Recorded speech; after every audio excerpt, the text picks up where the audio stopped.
Hey again, everyone. Mike Lowe here, and we are jumping into the next episode of our Madden franchise stream.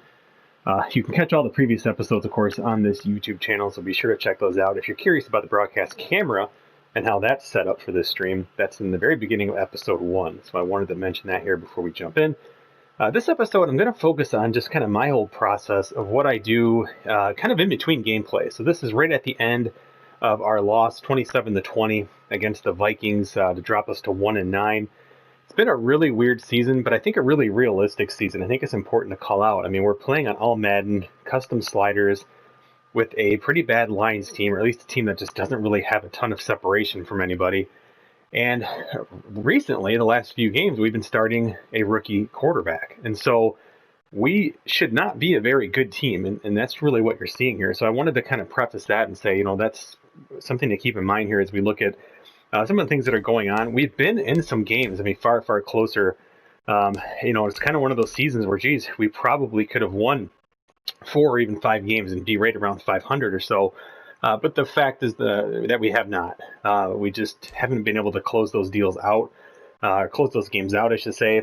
And, it starts to really snowball when you talk about things like player morale and so on. And so, again, if you've looked at your depth chart, you probably have noticed that some players will have player morale kind of impacting up or down, depending if you're winning or losing. And it's on the middle of the screen left there where it says morale. It says Matthew Stafford has 43 morale, which is not impacting his overall. I find that a little bit interesting. As him being a leader, maybe that factors in, but I would doubt it. A 1-9 team that he has been benched for, I would almost like to kind of see somehow NBA 2K uses more of the, players complaining about playing time, things like that. That would be cool. You'd think Stafford would have the beef here where you'd see a scenario pop up of like, hey, listen, I get it. We're doing the youth movement here, but you need to trade me. I don't want to be sitting the bench here at the end of my career. And so same thing here. Nick Escobar has a 50 morale. It's not impacting his overall. It's kind of surprising. Again, we're a 1-9 team. How much worse do you need to be to have this impact things? I know we have players who are impacted. I honestly can't remember who they are, but at most it's been like a -1. He's got 50, so I don't know. I know we've seen. Okay, here. Oh yeah, you can see up here, right? Our offensive line. You can see actually on the screen on their picture, like on their left shoulder, -1, -1, and so on. Ragnar was hurt for a little bit, but let's see how this is impacting. So he's down to a 39, and it's impacting his overall -1. So, and it shows you, of course, the breakdowns. That when things get bad, they can start to get worse, and I think that's a very, very realistic thing. It's for some reason our offensive line is being impacted, maybe because we have, for some reason, even though Escobar is a much more mobile quarterback than Stafford, he's been sacked a lot more, and I think part of that's me just trying to escape the pocket.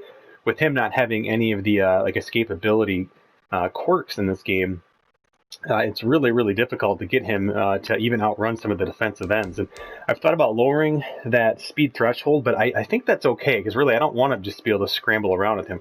I can still make runs. When there's coverage that's really, really tight, I can actually run through the middle of the line with him and pick up yards. And I'm fine with that because I don't want to create too much more separation elsewhere, because as you saw in that last game, if you watched it, or even in the clip I shared on Twitter, we had a couple bombs with our rookie receiver. So while we're looking at Nick Escobar, I can't remember how many games he started, but for a rookie, he's doing okay. At one point he was, I think, a 6-2 or even a 6-1 quarterback to interception ratio. So he's thrown 3 in his last 2 games total. But overall, 82 for a rookie, 1,200 yards so far. We really need to increase this. But again, some of this is me rolling out of the pocket to try and escape and just throwing the ball out of bounds. Same thing with these sacks, not getting out of there in time. And so, if you look at 166 completions, I don't know, what would we call that? Certainly less, I don't know, it's probably 5 games, 6 games or so. So it's still not a ton of sacks, but still something to take a look at. What's nice is his average yards per attempt is pretty solid for a rookie especially. So he's been able to find some openings in the defense, and he's an interesting player, and I think it's an interesting theme here for this series moving forward. And I mentioned in the Operation Sports slider thread, which is, by the way, where you can find the details of this slider set, that I really wanted to put more of a focus on kind of the conversational pieces like we're doing here with this franchise. And so This is where it starts to really get interesting, right? I mean, here we are. We're kind of approaching the end of the 2021 season.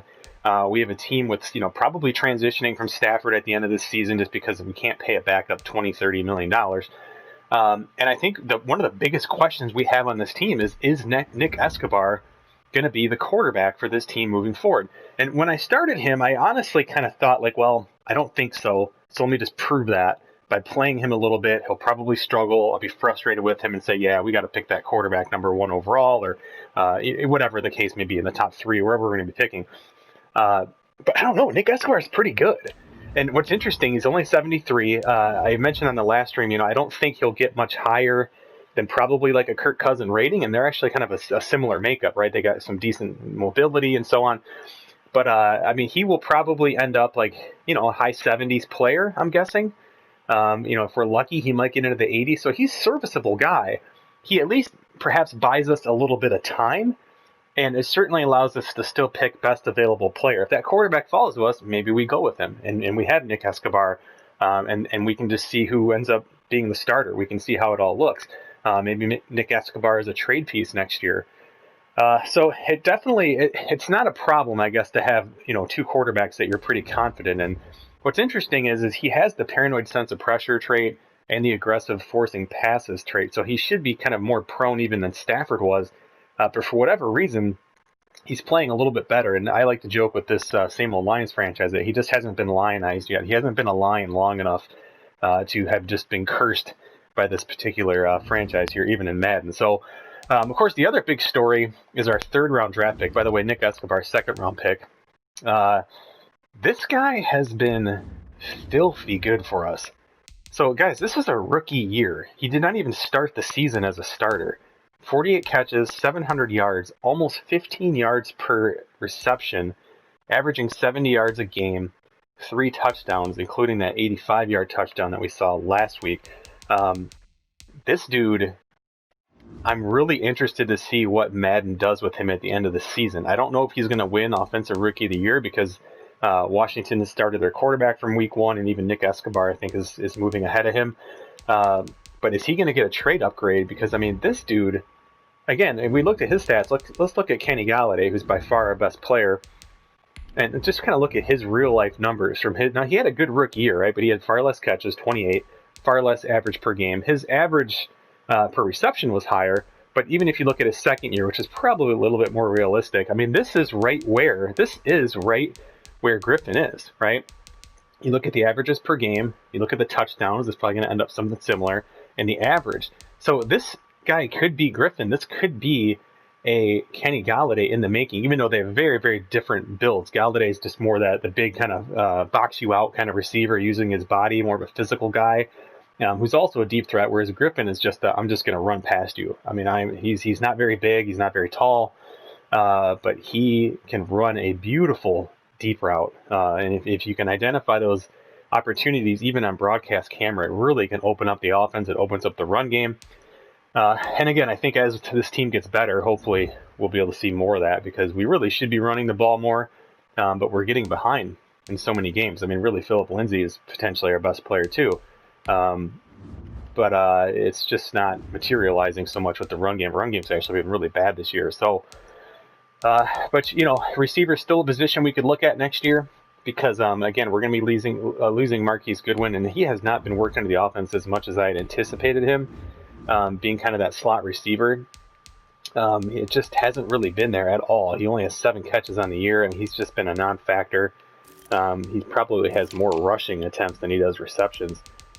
He's got 10 rushing attempts. Again, just for what we're paying him, yeah, his speed's been really nice, but he's just not, for whatever reason, we're just not using the slot receivers as much this year, where we did a lot last year with Edelman.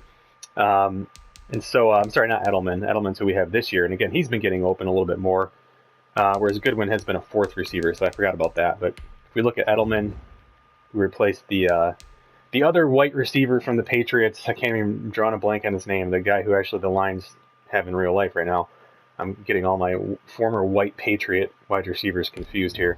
But following that wonderful trend that Bob Quinn started for us of just picking up Patriot trash, we continued it a little bit, although Edelman's been okay for us. I mean, 10 yards per reception isn't great. It's one of the lowest in his career.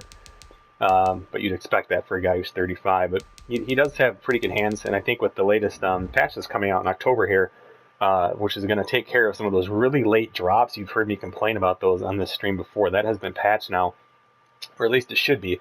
I haven't actually checked to see if it's up there yet, but it looks like that was something that was going to be patched today or yesterday. I'm not sure. So what else here? Again, our offensive line, this is definitely a spot we're looking to upgrade. They've actually done okay, but I'm really waiting for more combine results before we do any of that. Hawkinson, truthfully, I mean, I wish I was working him more into the offense, but as you saw, we have two receivers who are just dominating, you know, and you can see his numbers even dropped off from his rookie year a little bit.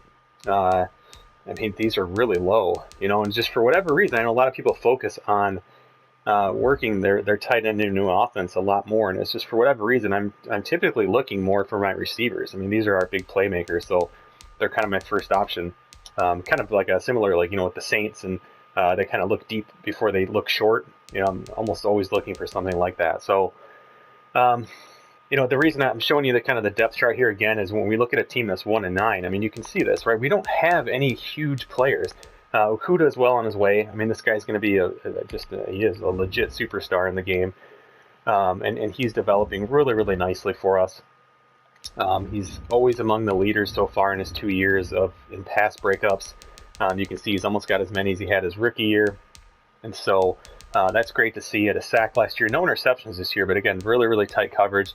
And that's okay. It's one of the things I like about the slider set is you don't have a guy with 11 interceptions his first year and 13 his second year, and you're just not seeing that. I mean, look up stats of a guy, right? 2 and 0. So let's go back to like Darius Slay, and we can look at Darius Slay's actual stats here. Let me try to find the Eagles. I think he's still in the league. But if we look at interception stats, I don't confuse Madden with real life when it comes to looking at things like interceptions, right? So let's go look at Darius Slay, especially his real life stats, his first 2 years with the Lions. So again, same thing, right? 0 interceptions as a rookie, got 2 in kind of his breakout second year. 2, it's 2017, he had almost a defensive MVP year with 8, but he's always been hovering around that. And guys, this is what a top corner can do. They're not thrown to a lot.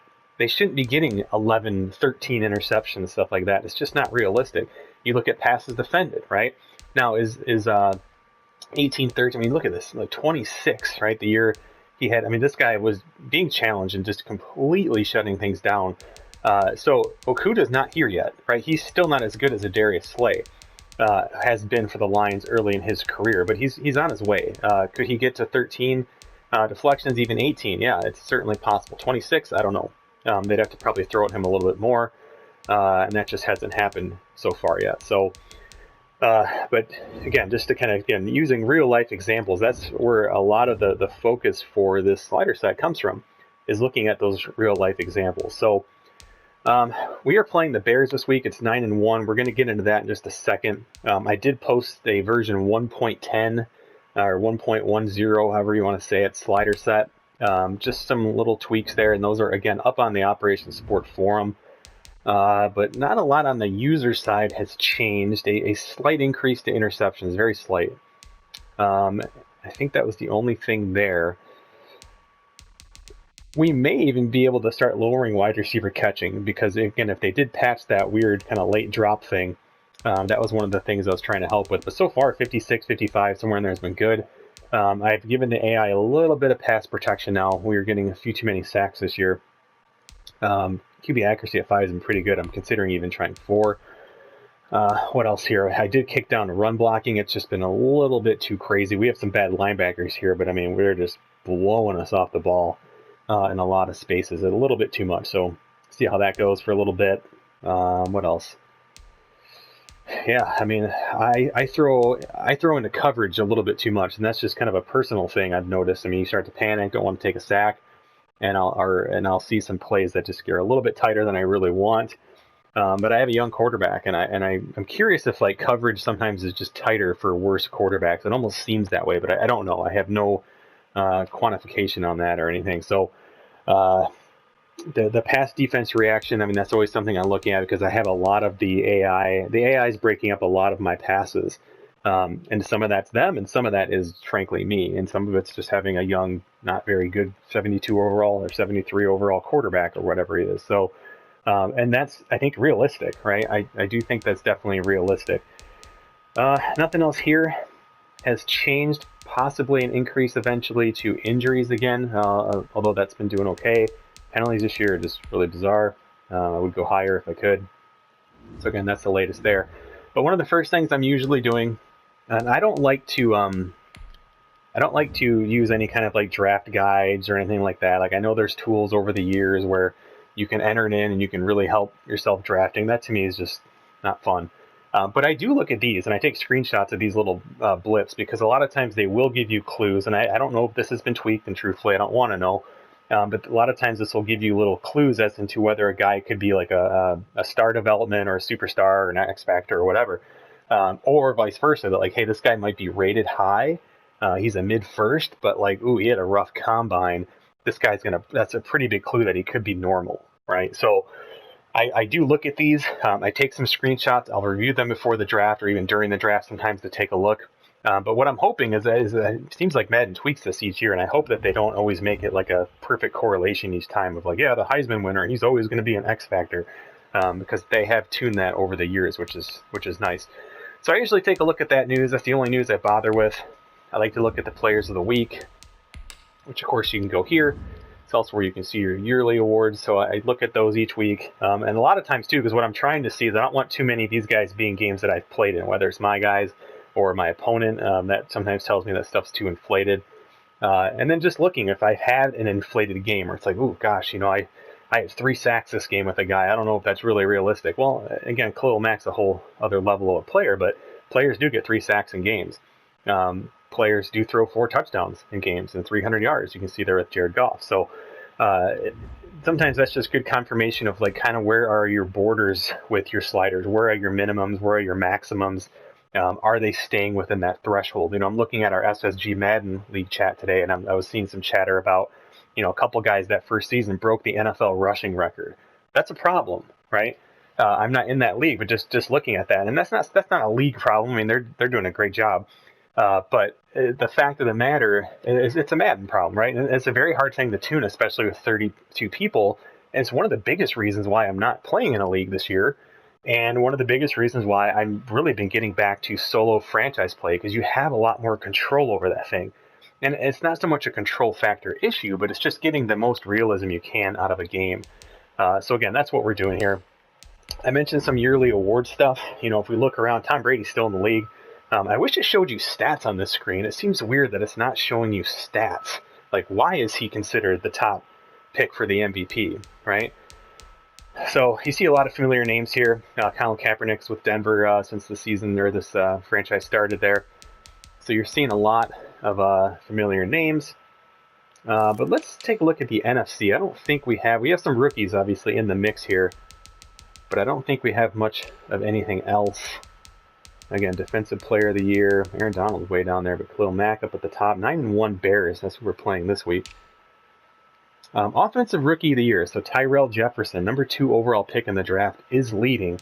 But check out number 2 and 3. It is Pierre Griffin, slightly ahead of Nick Escobar. And so, what's going to happen with these guys? Are they both going to get a little upgrade? Because that's going to really change our draft strategy. If I can focus on these guys' training more next year, and they're going to fill in 2 holes for us. I mean, Pierre Griffin is already in the mix next year. At the very least, he'll be a slot receiver for us next year. He's just been too darn good. And again, Nick Escobar, at the very least, backup quarterback next year, which would be great. Start to give us some really nice, inexpensive depth.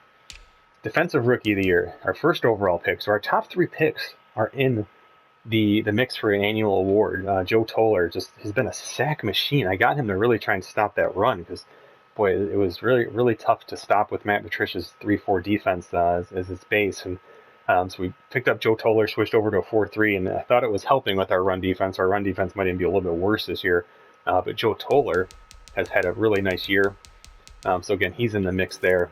Let's see if there's any other lines kind of creeping up here. We've been using 3 running backs, so you're not going to see that. Galladay, second receiver. Best offensive line. We did have Ragnow there for a little bit, but he got hurt. Let's see.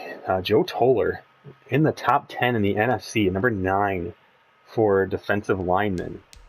I mean, that's an accomplishment. That is a huge accomplishment.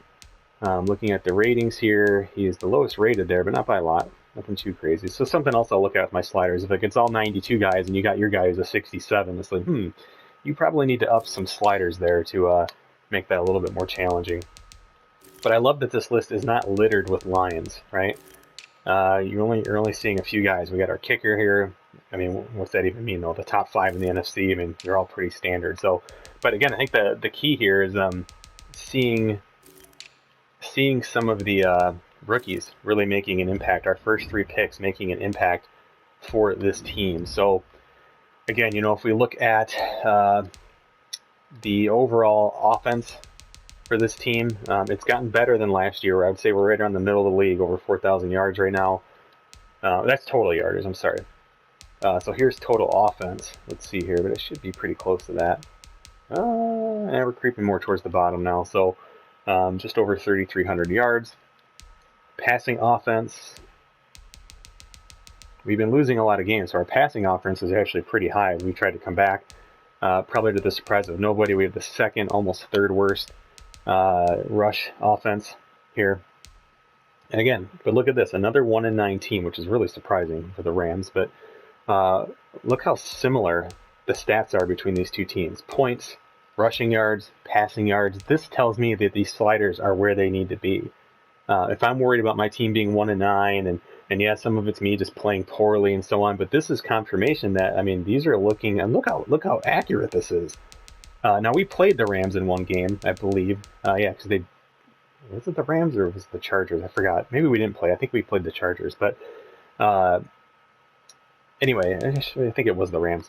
Point being, look how similar these are. They have more first downs than us. We have probably a few more bigger plays than them. There's a reason that's down. So interesting to see the Lions and Rams there. So total defense, we have the second worst defense in the league. So this is, again, do we pick a quarterback number 1 overall, or do we really try to get a difference maker on defense? Because, I mean, we need something. We have just too many dudes who are just kind of bodies on defense. Our pass defense, looking at the worst here, we're towards the top middle. So, again, not very good. Rush defense, we are the second worst in the league. Just can't have that. Points against, second worst in the league. We can't win like that, right? We have the second most sacks, which again, some of that's Joe Toller. Even our Julian Okwara, who's like barely a 71 overall, has had, I think, 6 sacks so far. So there's been a lot of sacks, but that's something I've been trying to tweak a little bit. First season wasn't too bad. We were still kind of in the top probably 12 or so. So that's trending up. And if we were more of a 500 team, I'd say, hey, we have a good pass rush, but that's where I think bumping up the I had the pass block at 10 for a little bit, and it was like too powerful. I mean, we got no pressure. So it's going to be, somewhere between 5 and 10, I think, is going to be a good landing spot for the AI pass blocking slider. They still are counting these as double. You can see all the AI teams will have an even number here unless you've played them. It's been like that for years. Madden, if you're listening, please fix this. It's just kind of annoying. Luckily, it's not a deal breaker or anything. The league collectively has really high fourth or third down percentage conversions. You can see we're at 40, which is, they even say it in game. It's kind of like the league average, but we're actually tied for dead last. So really, really interesting. Sometimes it's important to look at attempts to kind of see where you're at. So we've had the third most attempts. Maybe that's saying we're just not doing enough on first and second down, which I think is probably true. Probably a big part of our offensive woes. And going forward on fourth down, again, it's, we're kind of within the league average there, especially for a team that's only won one game. Red zone efficiency, I don't really care. It doesn't really tell us a lot about Madden. Of course, penalties, again, continue to be a problem. We'll see how next year, though, if we can maybe start getting closer to that last team with everything at 99. So we'll have to see. And again, this screen doesn't tell you a whole lot because it's all messed up because of this. These are all doubled, which means now these are accurate, right? You'll see the even numbers here, or the odd numbers here. But it messes up all these things. I mean, I guess you can look at your total number of giveaways, which again, we have a lot. 13 interceptions. Haven't lost a fumble, but We're not the only team. So again, that tells me a lot about the slider. So again, that's just kind of where things are looking in regards to just the league overall. We're not going to go through every single stat, but it just kind of shows you, where we're at and so on, and how things are looking around the league, so to speak. So injury report, I think we're clean now. We do have Trey Flowers back, so that'll be good against the Bears team that truthfully, I don't know how they're 9-1. Khalil Mack's just been a dominant defensive player for them, I'm guessing. So we'll have to take a look and see, what the heck they're doing. But they have quite a bit going for them this year at 9-1, of course. So negotiations, I think I mentioned last time, we've re-signed a few players. We have re-signed Tracy Walker, so our strong safety. He'll be back for a few years. We've just recently re-signed Deshaun Hand, who's like a perfect mix because he can kind of play like a 3-4 defensive end, but we can also move him inside the defensive tackle. I'm not planning to re-sign Lindsey, Edelman, or Goodwin. I'm not going to pay the money to these guys because I can look to replace them for cheaper later. They have no impact on anything that we're doing, so I'm not looking to spend money, at least right now, on any guys like that. Frank Ragnow, we definitely want to re-sign. Again, we had our negotiations broke down with him, but we will get a chance at the end of the year. We could also consider franchise tagging him. I don't think I'm going to be re-signing Trufant, at least not yet, as I think we can probably move on from him at age 30. I want to see what he's looking like, but I certainly don't want to pay a guy who's going to probably be like a high $7 million a year unless I absolutely have to. Danny Shelton, I think we're going to end up passing on for now as well for the same reason. It's a lot of money tied up into the defensive tackles. We got Joe Toller. I mentioned Deshaun Hand, who are going to probably move inside. If we get another, I don't want to have all 4 of our defensive linemen locked up in the contracts right now. We have an opening that would be with our right end. It would be more of a speed rush, and there's a guy at the top of the draft who would be a fit for that. So I want to make sure we leave a hole. If we draft that guy, we're not going to need Danny Shelton because Deshaun Hand goes to the inside. It would be Trey Flowers, Toller, Deshaun Hand, and then the rookie. And so we want to make sure I'm not spending $9 million when we might be picking that guy. If that quarterback gets picked before, and that might make that decision a heck of a lot easier. So Romeo Okwara, I like him. But again, I'm not in a rush to spend $2.5 million on a 70-something player who is technically a depth player for us right now. Tyrell Crosby, I do like. I actually like him in real life too. He seems like a pretty cool guy. But he's just not really fitting our scheme. So again, $4 million he is a starter for us, but I would much rather find a more agile lineman that will fit our scheme. And so again, some of these other guys, I'm not in a rush to sign our punter, even though in real life he's been the NFL's best punter in like perhaps the history of the NFL. He's been that good. Like, that's no joke. Look up Jack Fox. It's been kind of a joke about like, hey, we're the Lions and we suck, but we got Jack Fox. Like, we should trade him for 6 first-round draft picks. But he's been out of control in real life, so not so much in this Madden. Again, Nick Bodden, nice player, but not in a rush to re-sign a fullback. I'm not too worried about it. So we're pretty much done outside of revisiting Ragnow when we get the chance. Scouting, right? This is a big thing here. I've mentioned a few of these players that are on our draft board. So Colin Farley, I've mentioned before. This is really what I'm trying to figure out. It's like, do we go with a Colin Farley if he's available when we pick? And I really need to see what his combine is going to look like. So he's a scrambler. He doesn't exactly fit our offense, but with A+ throw power, he can't be that far away from a strong arm quarterback archetype. And so if we can get him into that kind of development system by being a good match, he would be a great fit. Now, if we're okay with Escobar, it opens up what I just mentioned. Defensive lineman Greg Wilkins. Again, A- pursuit. Hit power, I don't really care too much about on a defensive lineman. His size is actually pretty huge for a speed rusher. So, he'll be able to even stop the run. But he's got pursuit, finesse moves. This guy can probably do everything you need him to do. He's just 21 years old. Either one of these guys look to be really good. Ideally, if we're okay with Escobar, it'd be great to open up the opportunity to draft Greg Wilkins because, we're getting eaten alive on defense. Donovan Reed, another option. Even though he would be a cornerback too, it might not hurt. But again, I do think he's kind of a distant 3, probably behind these guys. Martin Stoutmeyer, another early. It'd be nice to get a real nice shutdown strong safety. We have Walker, so we'd have to move one of these guys to free safety. But again, it'd be another nice option. Pat Christmas would not be a fit for us, but he could potentially play defensive end. We definitely need linebackers, but I worry a little bit about picking this guy because he's not a scheme fit technically because of his position. And as of now, I'm not editing positions because I don't feel like going through and doing that to all of the different AI teams. It just takes too long. And so, but I'm considering it. So I don't know. That's the decision I have to make for the off season. Mike Powell is, I think, another early. But again, as I mentioned, if we do a defensive lineman, I'd much rather grab an end here. So I don't think we'd pick him unless, I mean, it was something like we drafted late in the first and he's still sitting there. Jonathan McRae does have a story about him. I think they had said, like, there's been no one who's been able to cover this guy. He's a mid-round, so again, if we were to move down, I mean, this guy would probably be our pick here.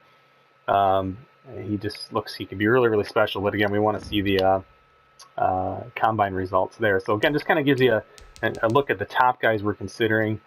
We just kind of click through positions. He's the only quarterback. We haven't even looked at running backs. Only looked at a few receivers, nothing too crazy.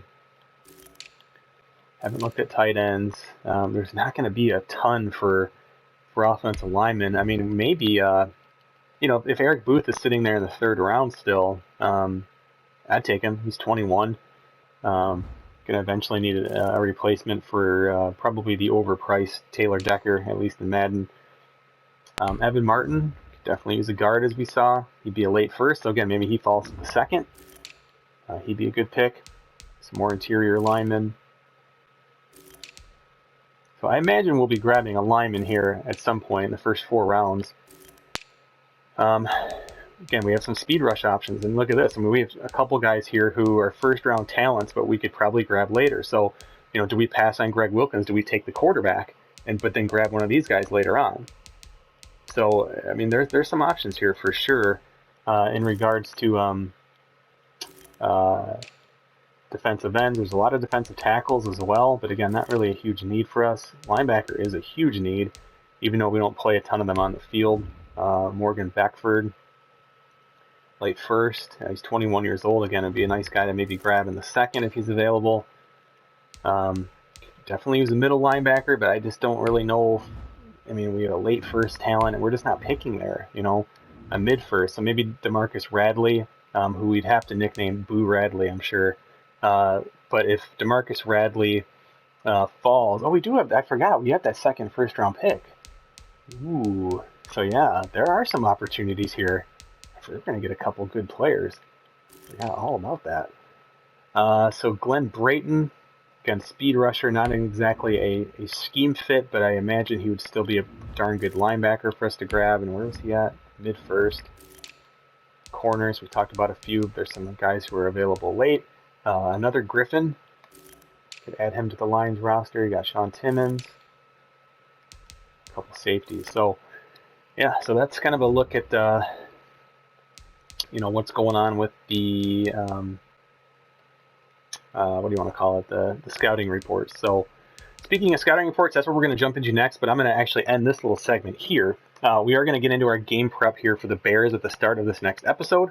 And from there, we'll jump into the gameplay. So again, kind of just a really quick lay of the land of what's going on here in this franchise. We're getting close to the end of the 2021 season. Like I said, I want to commit more to more conversational videos like this, where we're going to be talking through the offseason, talking through some of the plans.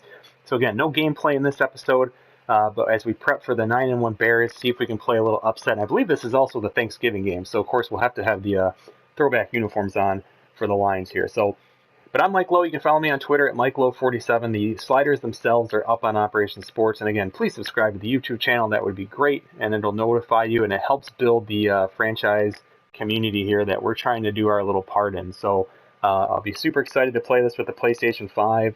You know, NHL 21, NBA 2K. There's all kinds of different franchise stuff that I'm looking to do here on this channel. So part of that's just building out that community. So again, share it if this is helpful. Give it a like. If you have questions, you can reach me in all the different places I've already mentioned before. So, but thanks for watching this one. And again, we'll should have the gameplay video up very, very shortly after this video is published. So I'll see you next time.